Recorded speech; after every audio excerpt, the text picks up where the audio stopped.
Hey. Stop. Hello. Hi. Hi. What's the crack? What are we doing? Just chilling. Who's got a question for Mordred? Over here. Hello.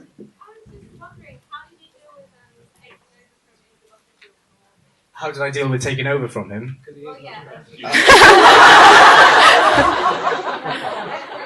Right, thanks, bye. It was hard because I'm sure you all know that Ace is he was very well loved.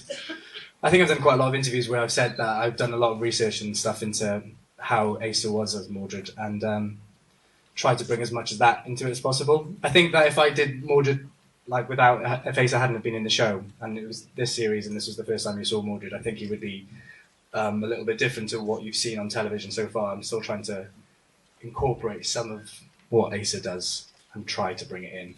But as the series is going to progress, I think that's going to sort of drift away. And yeah, I just started being myself. I was like, no, Asa had these loads of little mannerisms and he's quite still all the time and stuff like that. So I tried to bring all that into it. So yeah, any other questions? Yes. Was it difficult coming into like an already established cast and being like this really strong character? Yeah, What was that like?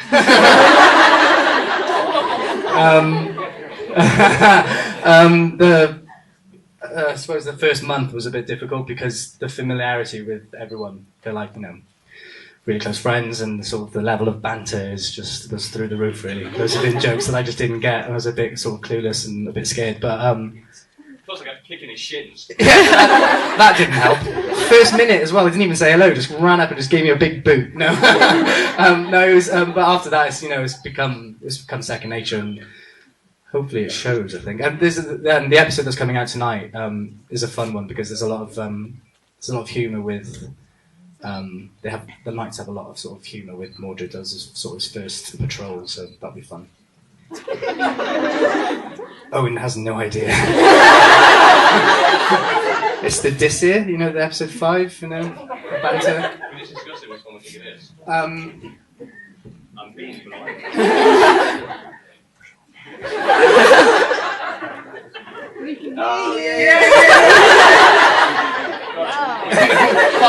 Pass on. Any other questions while this is happening? Hello, yes. Remember one scene. The whole thing, that's all I remember. I got nothing. Alex, here's a tell what this episode's about. This is like Mordred's first patrol as a knight in Camelot, and everything goes a bit tits. Nothing goes as planned. Typical Merlin.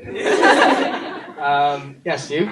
How do you get into character for Mordred? How do I get into character for Mordred? I don't think there's a particular thing that I did. What's different is that I felt... So Mordred is the sort of the druid bandit that you see in the first couple of episodes. That sort of coat and the scarf and thing, that really got me into character. But the minute I became a knight, started wearing the chainmail, I felt incredibly young, especially around these guys. So I think that the age suddenly shifted a little bit. And like I said, tonight is probably the first time you'll see sort of a less ambiguous side to Mordred. It's less sort of cold stares and, I wonder where he's going to be and where is it? I got none of this from your character. The whole series. They do a really good job of explaining it, I have to say. Thanks, Owen. Yes? Well, I just wanted to in Merlin, there's a lot of very convenient knocks on the head and sort of disappearance. And I was wondering, especially for your two characters, if you... I sorry, the spoon's really throwing me off. To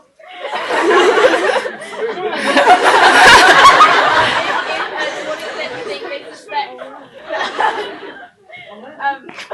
what extent do you think they suspect something different about Merlin and how they'd react if they found out about his magic? Oh, how the knights would react if they... I obviously Mordred knows, but... Oh, I know. Oh, I know. How would you react if... Oh, right. Fair enough.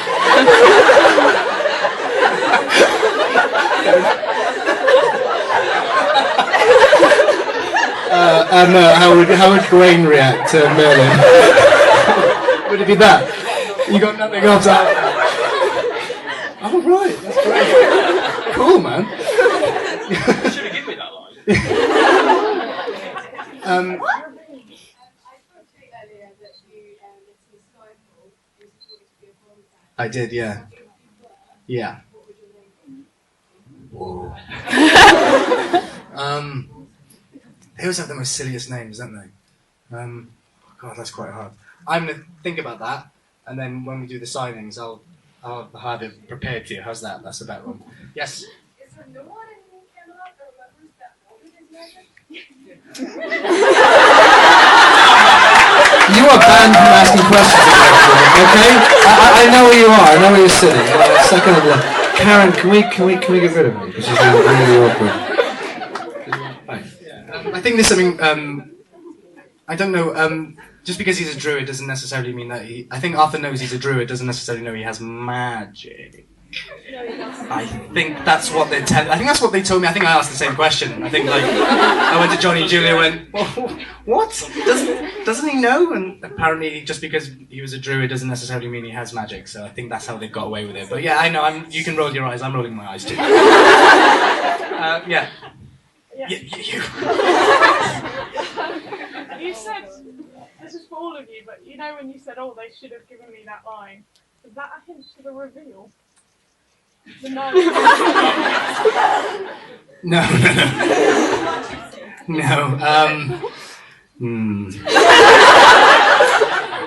I know, like, the reveal is probably like the thing that everyone's just been waiting for since like episode 1. But yeah, we can't give anything away about that, can we, boys? I don't remember.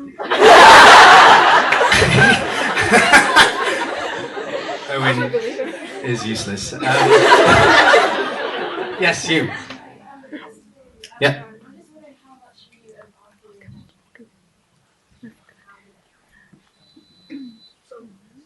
and I sort of knew about it, I guess. I didn't sort of like do any research about it. When I got the job, Johnny and Julian sort of gave me a big backstory about Mordred as far as the legend, and I knew about the Battle of Camlan and how everything ends, but not necessarily like the stuff in between.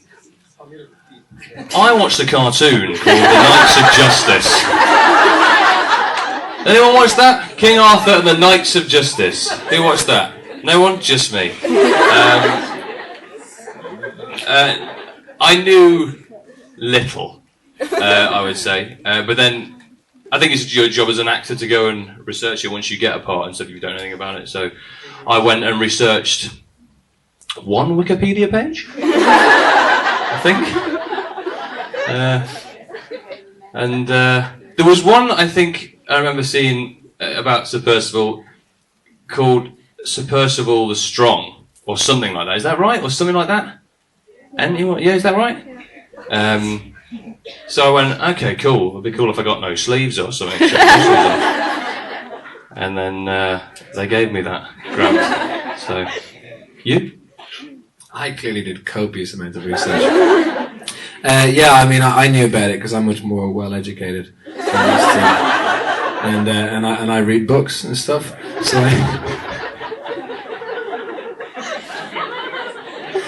you know, I think actually after I auditioned for it, then I went and read the character and went, oh, I would have done that very differently, because that's what he's like. And to be honest with you, when I came in, there was a Scottish guy, David Moores, who was really great, and he just kind of let me do whatever the hell I wanted. And then I kind of got to create this character and decided this is kind of how he is. And then they kind of let me do it.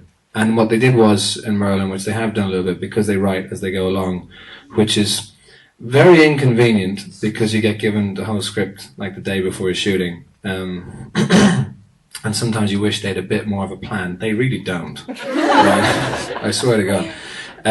But it meant that they would also kind of change storylines depending on the actors and so forth. So, like, if I was crap, it would have been cut out. Same with Alex and same with Tom. So it was, that's what they would do.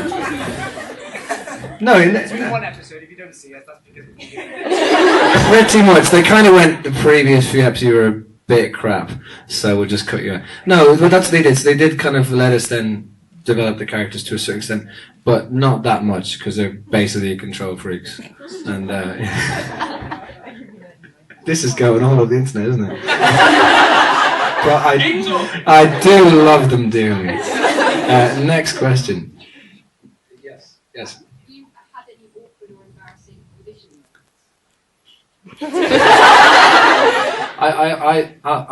I'll go first because I'm on the microphone. I went for an audition about 2 or 3 months ago for this part, and I decided that I read the script and I really liked it, and I decided the scenes that they wanted me to do weren't really that good, so I just did my own scenes.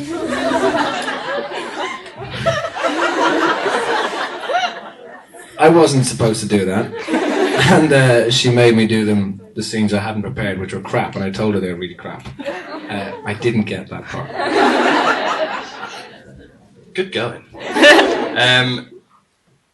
One of my very first auditions was for an internet advert for something to do with football. But my agent called me up and said, "Tom, can you play football?" And I said, "A little bit. I'm a goalkeeper, right?" And I said, "I can play a little bit." And he was like, "Great, I've got you an audition." Went into the room, and the casting director said, "So we just want you to do a few kick-ups. Just, like 10 or 20. And I went, "Right." So I proceeded to do 1.5.